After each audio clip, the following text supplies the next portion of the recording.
Welcome to speed study.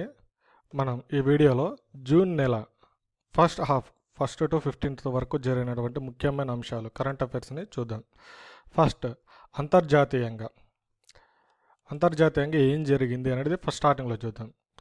June 1న Paris వాతావరణ ఒప్పందం నుంచి అమెరికా వైదొలుగుతున్నట్లు ఆ దేశ అధ్యక్షుడైనటువంటి డొనాల్డ్ ట్రంప్ ప్రకటించారు.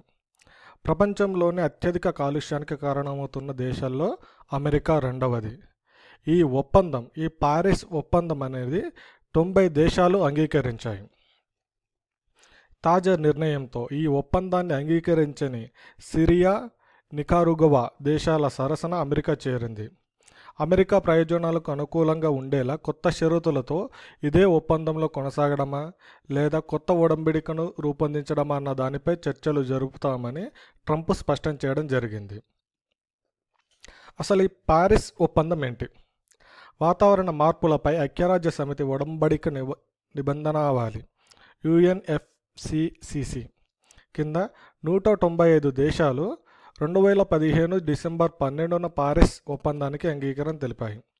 2016 నవంబర్ 4న ఈ ఒప్పందం ఆమోదం లభించగా సిరియా, నికరాగువా దేశాలు మాత్రమే సంతకాలు చేయలేదు. మిగతా దేశాలన్నీ ఈ ఒప్పందంపై సంతకాలు చేశాయి. భూతాపంలో పెరుగుదలను పారిశ్రామికీకరణకు ముందు నాటితో పోలిస్తే 2 డిగ్రీల సెల్సియస్ కంటే తక్కువగా పరిమితం చేయాలన్నది ప్యారిస్ ఒప్పందం. ప్యారిస్ ఒప్పందం ముఖ్య లక్షణం భూతాపం పెరుగుదలను పారిశ్రామికీకరణకు ముందు నాటితో పోలిస్తే 2 డిగ్రీల సెల్సియస్ కంటే తక్కువకు పరిమితం చేయాలి అన్నది ప్యారిస్ ఒప్పందం. 2005 నాటితో పోలిస్తే గ్రీన్ హౌస్ ఉద్గారాలను 35% వరకు తగ్గించుకుంటామని భారత్ తన కార్యాచరణలో హామీ ఇచ్చింది. 2030 నాటికి దేశంలోని విద్యుత్ అవసరాల్లో 40% శిలాజేతర ఇంధన వనరుల నుంచి ఉత్పత్తి చేసుకుంటామని హామీ ఇచ్చింది. పారిశ్రామిక విప్లవం తర్వాత శిలాజ ఇంధనాలు, బొగ్గు, సహజ వాయువు మండించడం పెరిగి గ్రీన్ హౌస్ ఉద్గారాలు విపరీతంగా పెరిగాయి. ఫలితంగా పెద్ద ఎత్తున వాతావరణంలో మార్పులు కలిగాయి.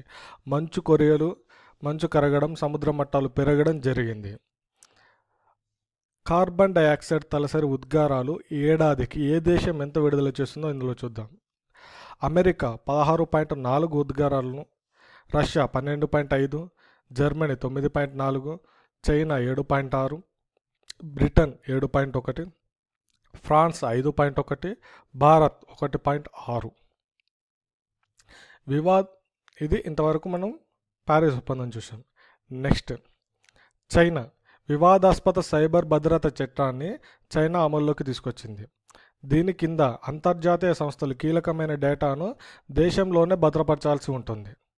మరో దేశానికి బదిలీ చేయడానికి ముందు దీనిపై పరిశీలన, మదింపు ఉంటుంది. ఈ అంశంపై విదేశీ వ్యాపార సంస్థలు అభ్యంతరాలు వ్యక్తం చేస్తున్నాయి. సీమాంతర డేటా బదిలీ నిబంధనలకు కట్టుబడడానికి వ్యాపార సంస్థలు 19 నెలల గడువు అడిగింది.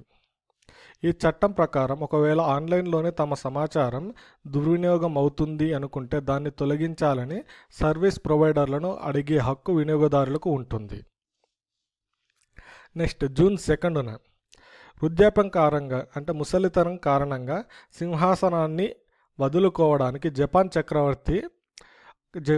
చక్రవర్తికి అనుమతినిస్తూ ఆ దేశ దిగువ సభ బిల్లును ఆమోదించింది. 83 సంవత్సరాల జపాన్ చక్రవర్తి అకిహితో అనారోగ్య సమస్యలతో చేమంతి సింహాసనాన్ని వదులుకోవడానికి సిద్ధమయ్యారు. ఈ చేమంతి సింహాసనాన్ని అధిరోహించిన వారు మరణించేంత వరకు చక్రవర్తిగా కొనసాగాలని జపాన్ సంప్రదాయం. మధ్యలో పదవీ విరమణ చేయడానికి వీలు లేకపోవడంతో ప్రత్యేకంగా చట్టం చేయవలసి వచ్చింది. ఈ బిల్లును ఎగువ సభ కూడా ఆమోదించాల్సి ఉంటుంది. అనంతరం అకిహితో పెద్ద కుమారుడు నరుహితో చక్రవర్తి కానున్నారు. సో మనకు గుర్తుంచుకోవాల్సిన క్వశ్చన్ ఏ విధంగా అడగవచ్చు అంటే, ఏ జపాన్ చక్రవర్తి మధ్యలోనే పదవీ విరమణ చేశారు? అకిహితో.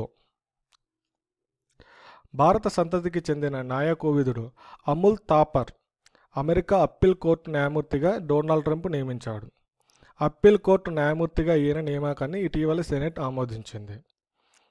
సో ఇక్కడ మనకు అమెరికా అప్పీల్ కోర్టు న్యాయమూర్తి అమూల్ థాపర్.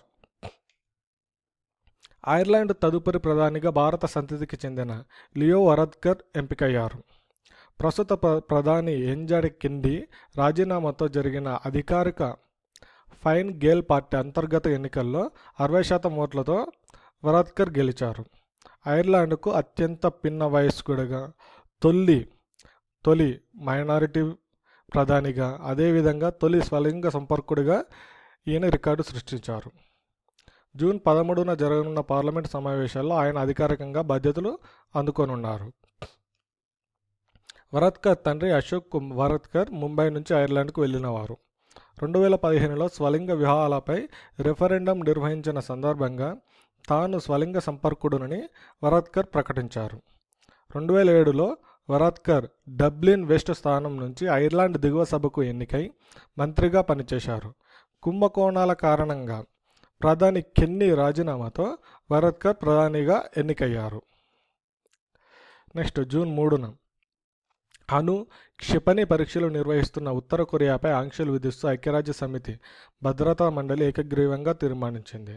ఉత్తర కొరియా మిత్రదేశమైన చైనా సహా మండలిలోని మొత్తం దేశాలు ఈ ఆంక్షలకు అనుకూలంగా ఓటు వేశారు. ఆంక్షల్లో భాగంగా ఆ దేశానికి చెందిన 4 సంస్థలు 15 మంది వ్యక్తులను నిషేధిత జాబితాలో పెట్టింది. ఈ జాబితాలో ఉన్న ఆ సంస్థల ప్రతినిధులు, వ్యక్తులు ప్రపంచ దేశాల్లో పర్యటించడానికి వీల్లేదు. వారి ఆస్తులను స్తంభింపజేశారు. అమెరికా అధ్యక్షుడిగా డొనాల్డ్ ట్రంప్ బాధ్యతలు చేపట్టిన తర్వాత భద్రతా మండలి తీసుకున్న కీలక నిర్ణయం ఇది. నెక్స్ట్ జూన్ 4 ఉత్తర కొరియా బాలిస్టిక్ క్షిపణులు జపాన్ భూభాగం పైకి దూసుకురావచ్చన్న భయాల వల్ల ముందు జాగ్రత్తగా జపాన్లోని టోక్యోకు సమీపంలో అబు అనే పట్టణంలో ప్రజలను సురక్షిత ప్రాంతాలకు తరలించారు. ఈ పట్టణ జనాభా 3400. ఉగ్రవాదానికి మద్దతివ్వడంతో పాటు తమను అస్థిరపరచడానికి యత్నిస్తుందని ఆరోపిస్తూ ఖతార్లో 4 అరబ్ దేశాలు పూర్తి స్థాయిలో సంబంధాలు తెంచుకున్నట్లు ప్రకటించాయి. ఉగ్రవాదానికి మద్దతిస్తుంది మరియు తమని అస్థిరపరచడానికి ప్రయత్నిస్తుందని ఖతార్ దేశంతో 4 అరబ్ దేశాలు పూర్తి స్థాయిలో తమ సంబంధాలను తెంచుకున్నాయి. అరబ్ దేశాల్లో శక్తివంతమైన Saudi Arabia, Egypt, United Arab Emirates, UAE, Bahrain ఈ ఆకస్మిక నిర్ణయం తీసుకున్నాయి. దౌత్య సంబంధాలను తెంచుకోవడంతో పాటు ఖతార్కు రవాణాను నిలిపేస్తున్నట్టు ఈ దేశాలు ప్రకటించాయి.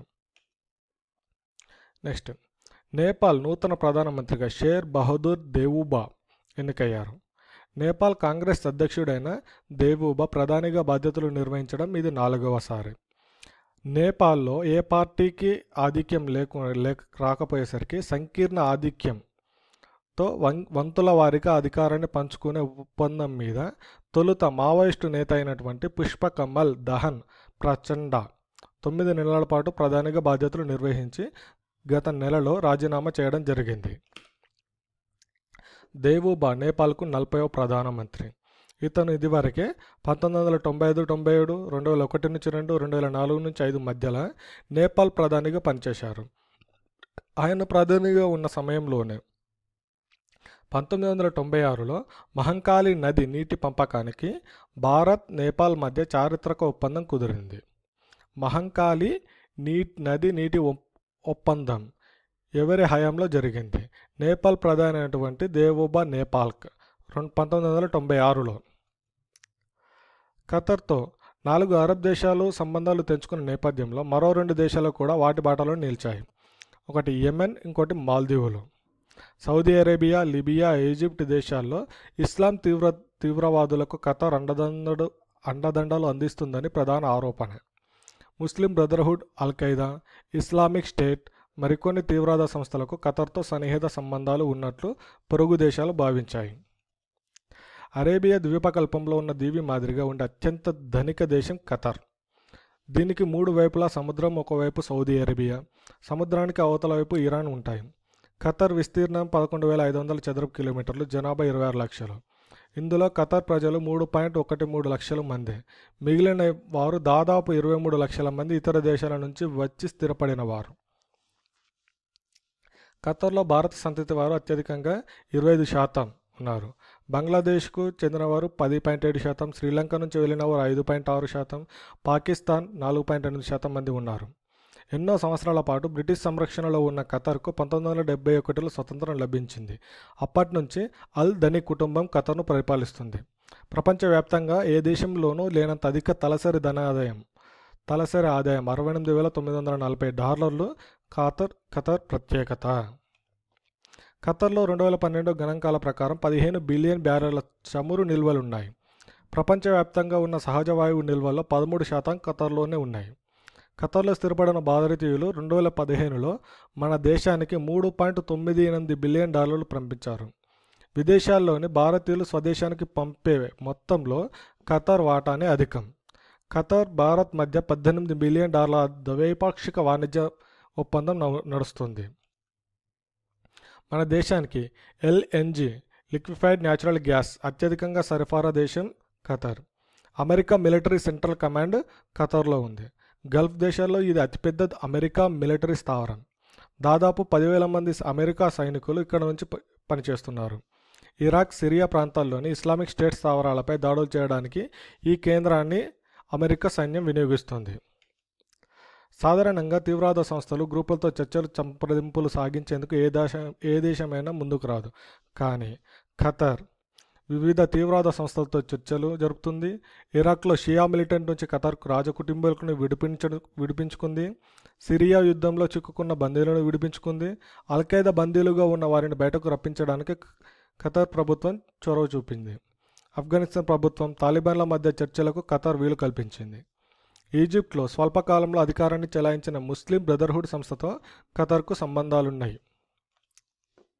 నెక్స్ట్ జూన్ 7 అత్యంత కీలకమైన అమెరికా నిఘా సంస్థ FIBకు తదుపరి డైరెక్టర్ ప్రముఖ న్యాయవాది, మాజీ అసిస్టెంట్ అటార్నీ జనరల్ క్రిస్టోఫర్ రేను నియమిస్తున్నట్టు ట్రంప్ ప్రకటించారు. FBI federal bureau of investigation అధ్యక్షుడు క్రిస్టోఫర్ రే బ్రిటన్ పార్లమెంట్ ఎన్నికలు నిర్వహించారు.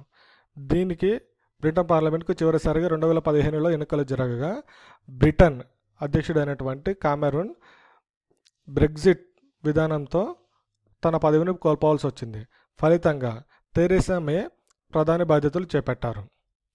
బ్రిటన్ ఎన్నికల్లో థెరెసా మేకు సంబంధించిన కన్జర్వేటివ్ పార్టీ అతిపెద్ద పార్టీగా అవతరించినప్పటికీ సాధారణ మెజారిటీకి దూరంలో ఆగిపోయింది. బ్రిటన్ దిగువ సభలో మొత్తం 650 స్థానాలు ఉంటే కన్జర్వేటివ్ పార్టీకి 318 స్థానాలు వచ్చాయి. జెరెమీ కోర్బివ్స్ నేతృత్వంలోని విపక్ష లేబర్ పార్టీకి 261 సీట్లు వచ్చాయి. Next Scottish national party 35, liberal democratic 12, ఇతరులకు 13 చోట్ల సీట్లు దక్కాయి. తాజా ఎన్నికల్లో భారత సంతతికి చెందిన 12 మంది ఎంపీలు గెలుపొందారు. ఐర్లాండ్ ప్రధానమంత్రి పదవిని భారత సంతతికి చెందిన వైద్యుడు లియో వారద్కర్ అధిష్ఠించారు. ప్రధాని పీఠమెక్కిన అతి చిన్న వయస్కుడు, తొలి స్వలింగ సంపర్కుడు అని ఇంతకుముందుకు మనం తెలుసుకోవడం జరిగింది. నెక్స్ట్ ఐర్లాండ్లోని ప్రధాని పదవిని టేషక్ అని వ్యవహరిస్తారు.